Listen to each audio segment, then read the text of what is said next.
basically, I don't think the government has the right to play doctor. In a way, this whole thing is just Me Too all over again. Like we're all trying to learn not to tell people what to wear or what to stick in their bodies. So it's just exactly the same with Me Too.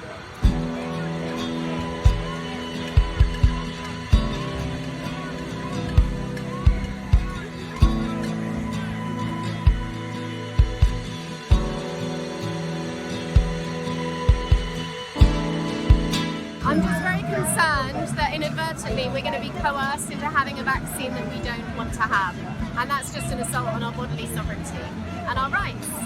Well, it's evident. There's already been catastrophes happened due to the vaccine, so it's evidence, and it's just going off what I see just it being no good, really. I haven't took the vaccine and I've survived this long, do you know what I mean?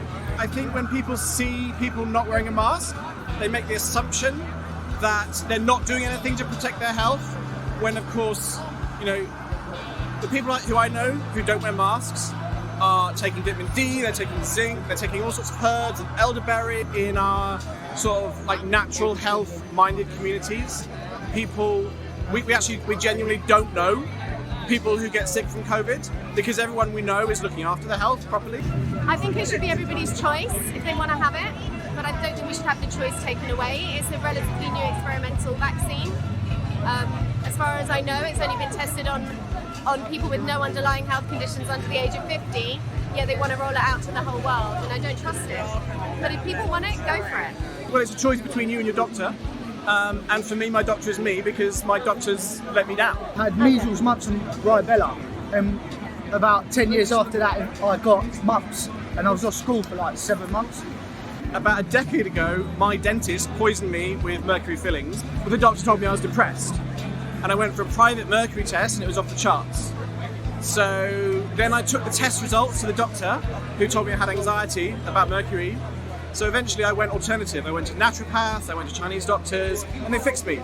All vaccines, in my opinion, don't work, just from previous experience. So that's just it. That's just facts, common sense, isn't it? So. It looks like it might be coerced.